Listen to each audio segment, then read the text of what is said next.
I can get that for you. Do you know where General Barr is?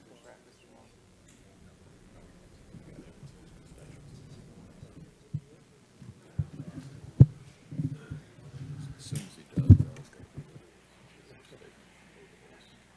Let us know.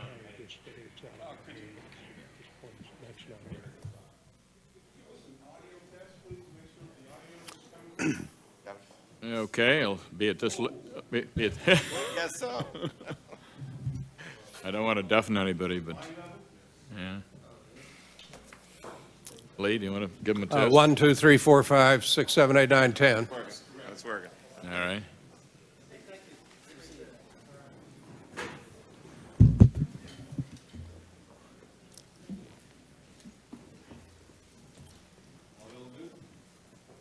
Okay. Thank you, sir. Okay, first question. Governor Kean, Pam Fessel from National Public Radio. What is your latest feeling about whether or not the Commission is going to be able to meet its deadline, or whether or not you're going to have to seek an extension? Well, we're still planning to meet our deadline. We're continually talking with the staff, finding whatever problems there might be in their way, but as of today, we had every hope of meeting our constitutional deadline, or a legislatively mandated deadline. So you do think it is possible? Oh, yes. Nico Hopp from Global Free Press. It's my understanding that the Commission is focusing and put the spin more on incompetence. Quite frankly, I think this is pretty inaccurate. Would like to give 2 examples and please answer on the third. First of all, the FBI had 5 informants. We have all their names. It's pretty well documented. Second, the CIA had 2 cell phone numbers of Khalid al-Midar and his buddy. And question number 3 is about the Pentagon. We had 10 to 12 scenarios between 2000 and 2001. 3 of them as confirmed war games. One of them even on the day of September 11, which was crashing planes to the building. My question is now on this scenario, which took place in October 2000. The reports from November 2000, I hold in the camera. It's about a scenario from the Pentagon, crashing planes into the Pentagon. I would like to have an opinion about why the public is not informed about the competence of the Pentagon. We obviously had the feeling that they could be attacked by planes. And this is from a military website which is still up. Thanks. We'd be obviously happy to have any materials you have, and kind of questions you ask will be an ongoing part of our investigation. I don't think the premise you stated, if I heard it correctly, that the Commission is focusing on incompetence is correct. We're not focusing on that as to the exclusion of many other things. I didn't hear all of the items you cited, but I know that several of them are very much in our knowledge, and we are looking into them. There are also names of FBI agents around, like Thomas Waltz, who tried to hire an informant from the Hamburg cell in 1996. Because Mohamed Atta was on the watch list since 1998. Thanks. Good. International Community Berlin. A couple of weeks ago, the Commission accepted an agreement with the White House to limit your access to the presidential daily briefings, which may also contain advance warnings of the attacks prior to September 11th. And I know 2 of the commissioners, according to press reports, objected to this deal. I wonder what Congressman Roemer might have to say about that. But I know that Max Cleland, former senator from Georgia, is not here today, and he's been very outspoken and really rather blunt in condemning this agreement, at least in the press, according to the press, and in saying that the Commission is only getting a partial view of what's in the presidential daily briefings, that he doesn't want to be a part of that. He even invoked the Warren Commission as an example of failure. And he said Bush is scamming America. Those are his exact words. Yet President Bush then appointed Max Cleland a couple of weeks ago to be a director of the Export-Import Bank, which, if he accepts it, I don't know what the status of that is, would force his removal from this commission. And you'll excuse me for saying so, but a lot of people, when they hear that, find the circumstances rather suspicious, that immediately after he makes these statements, he should get this appointment.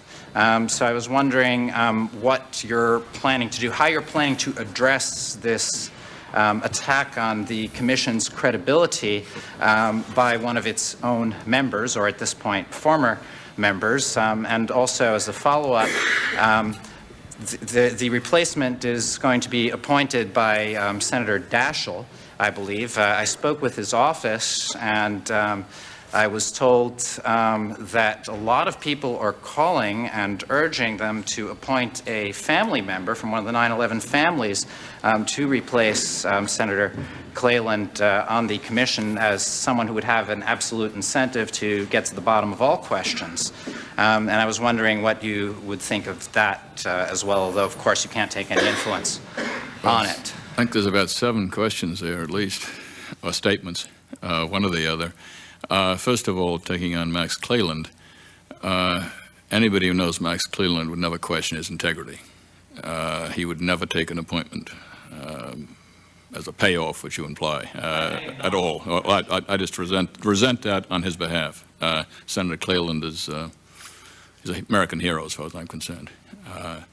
But his replacement will be up to Senator Daschle, and that's simply beyond our control at this point. What about his critique of the commission itself and of the presidential daily briefing? We've had general agreement. We've had some disagreements on the commission. The majority of the commission felt that it was better to see these documents rather than take a chance on not seeing them at all. Our first preference was to have every commissioner see every document. That wasn't possible, so we have a representative committee of the commission seeing every document. Every document having to do with 9/11 will be seen, and that was our bottom line. But there were disagreements among the commission. There'll be disagreements on this one. There'll be disagreements on things in the future.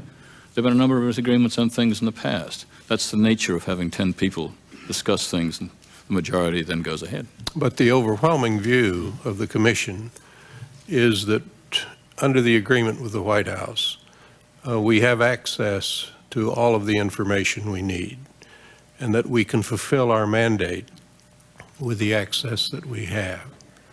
With regard to Senator Cleland, the resolution that created the commission requires that you cannot be a federal employee and serve on the commission. And if Senator Cleland chooses to move to a federal position, he can no longer serve on the commission by law. That's not our choice, that's his choice. Governor? But let me say with the governor that Senator Cleland has been a very good and effective member of the commission. What happens with regard to him depends on his choice, and then, of course, Senator Daschle's choice with regard to his successor. Tom and Lee, excuse me, Yes. since my name was mentioned, could I comment on that? Oh, sure. Tom? Yeah. Lee, I'm back here. Way back here in the far back. I want to comment on the 3 parts of the question. First of all, with respect to Max Cleland, Max and I have agreed on this particular issue. We've both been very outspoken about it. I disagree with the Commission's perspective on this. I believe we should have access to the entire presidential daily brief, not just sections or articles or paragraphs of it. I believe it's important for 2 reasons. One, so that we know what Presidents Clinton and Bush knew about prior warnings, and 2, and as importantly, that we know how the intelligence community was putting information together for the top policymakers and whether they were doing their job sufficiently. I don't think we can ascertain and discern either one of those questions without access to the entire presidential daily brief. So I have disagreed with the other commissioners very strongly on this point, and made a motion within the commission at one point to have a subpoena, and we had a vote. I did not prevail with the vote on that particular issue. I do want to say with respect to Max Cleland that this is his seeking to go off the commission is entirely his choice, something he's wanted to do for a long time for various personal reasons. I will dearly miss him as a friend and as somebody who we have agreed on several issues together. But there is absolutely no reason for some kind of a conspiracy or some kind of reason to somehow threaten Max's integrity. He is a hero, he is a veteran, he is somebody that has really contributed significantly to this commission. And thirdly, with respect to the commission, I have the highest respect for Tom Kean and Lee Hamilton. And while we have disagreed on this very important presidential daily brief issue, there are a host of issues that we agree on, that we're working together on, that we're working in a bipartisan way on. National Security Council information and policy, a host of different issues on the FBI and the MI5. Where do we go with reorganization of the CIA? There is a lot of important work for this commission to do. We will do it, hopefully, in the time frame we have ahead of us or get an extension. And again, I have the highest respect for the members of this commission, and we're working together very well. Let me just observe that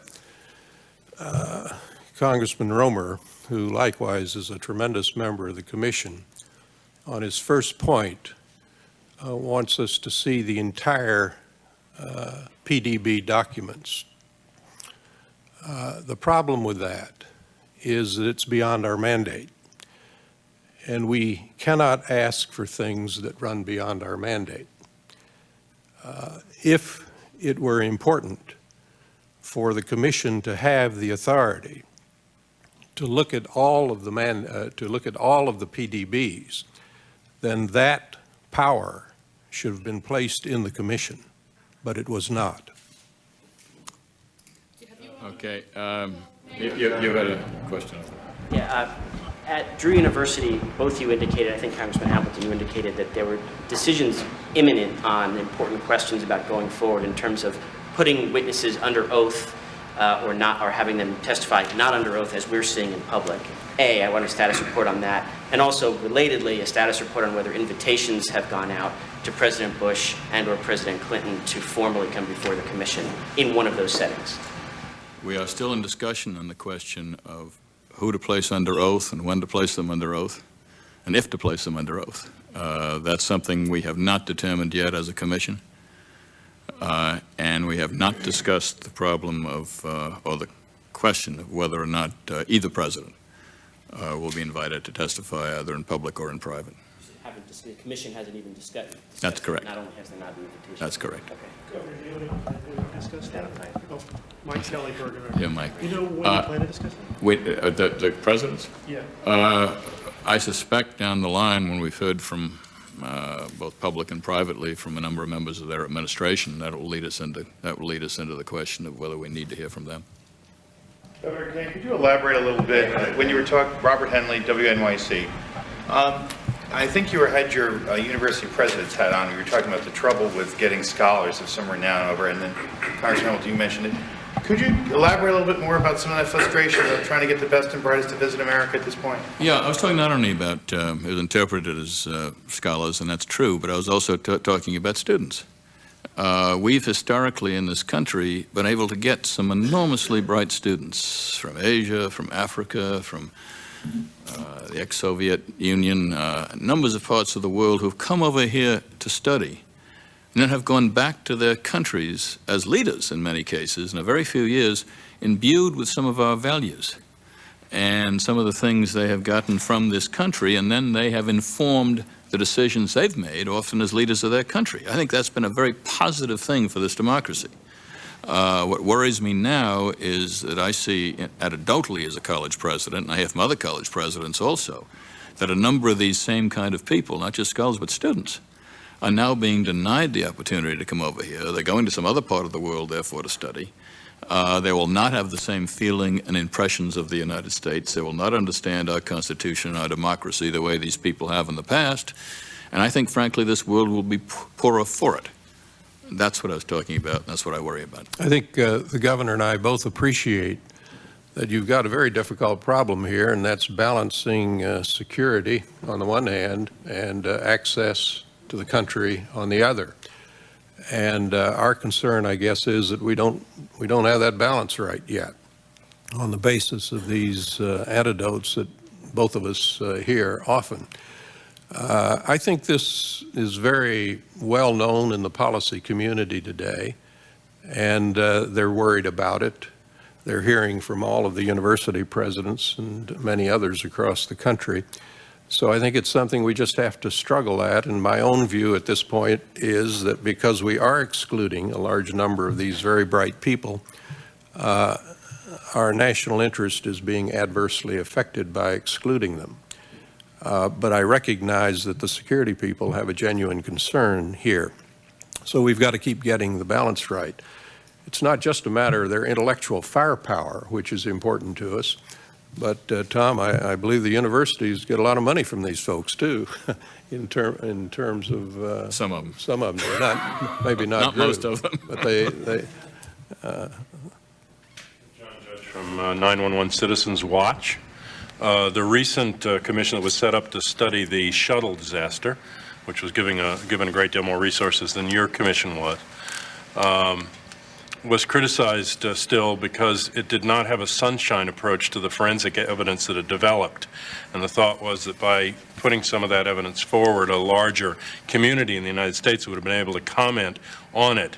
And while your commission has been calling on the government agencies to release classified documents, the Citizens Commission has made a call for the Commission to make available to the public as much of the unclassified evidence that's been developed so far in the investigation, so that a broader range of people could work with it. This would include things like photographic film that was confiscated at one point reportedly of the plane going into the Pentagon, or the black box from the planes, conversations and other things that were recorded by FAA from tower to plane, or things that wouldn't naturally fall under a classification procedure.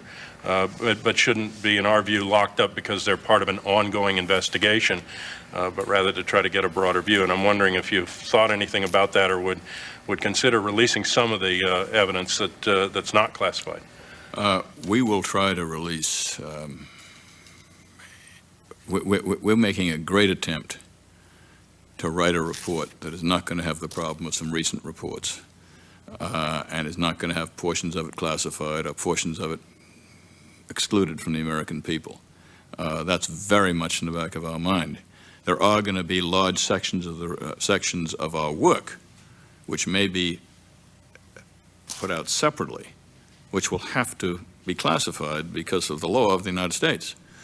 But we're working very hard to do just what you suggest. We're trying to put out a report that is going to be readable by the entire American people, and will be circulated as widely as possible to the American people. What I was suggesting was a release of these materials before the report. In other words, that you could then have citizen input as well and expertise, especially around questions about what happened to the buildings. Some people believe there were explosions or implosions or something, and just the physical facts of the case. Much of that has never been released, nor has information that was given to foreign countries about bin Laden's involvement in the case. That's never been released to the American public. I think we accept your idea of transparency, and we're going to do the best we can on it, as the governor has indicated. I hope you can appreciate that at this point, what we have is literally hundreds of boxes of materials that have come into the commission, and we have not sorted through that to determine what can be released publicly and what must be classified. Indeed, I'm not sure the commissioners are competent at that point to determine what is classified and what is not. Other people have to make those judgments. But we will do, as the governor suggested, our very best in making available as much as we possibly can to the public. And at what point we will do that, I just don't know at this point. I think some of the materials you're most interested in are going to be made available around the hearings starting in the new year. With InsideDefense.com. Given, you said, Governor, you were still planning to meet your deadline for turning in this report. And given the amount of information you still have to wade through to get to that point, how confident are you that you will be able to put out a fully comprehensive report? Would you, or do you see yourself maybe putting out maybe like a somewhat preliminary thing, and then later on, at least so you're still going with a letter of the law, but not, and then later on giving out more information beyond that?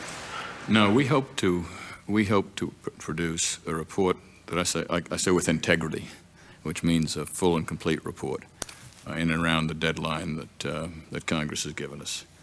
If we find out at some point that we are not able to do that, you will be the first to know, because we'll make it very public and we'll make a request for an extension. But we hope that, there's a number of reasons, we hope that won't be the case. At this point, you're still confident you'll be able to We're get through still all of confident that? at this point. Yes. One more question.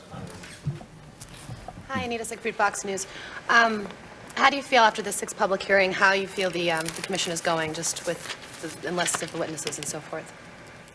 Well, we believe we're getting the materials we need. We've got, this is a massive undertaking. We've got over 2 million pieces of paper now we're trying to go through.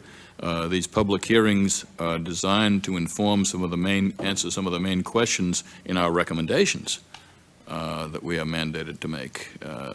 So we're moving systematically through these various areas. A lot of the fact hearings that people are interested in will emerge after the first of the year. And we're doing the kind of background research now that will inform those hearings and enable them to be actually more informative to the public. We have a very large number of hearings scheduled next year. I think we will be releasing that schedule very soon. It has not finally been approved by the commission.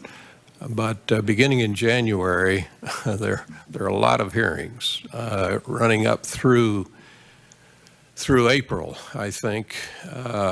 And of course, in addition to the hearings, there are scores and scores of briefings and testimony from individuals. So the workload of the commission and the commission staff from this point forward is very heavy, very heavy. Just real quickly, Congressman Hamilton, can I just ask you didn't answer the question, though, Congressman Hamilton, whether you think that the deadline can be met. Do you also agree? You do? No, I agree with the governor's comments. Look, the deadline is a statutory matter, and we do not write the statutes. We obey them. And the statute requires us to report in May, and as the governor said, our staff is now telling us we can meet that deadline. And so we intend to meet it. Yeah.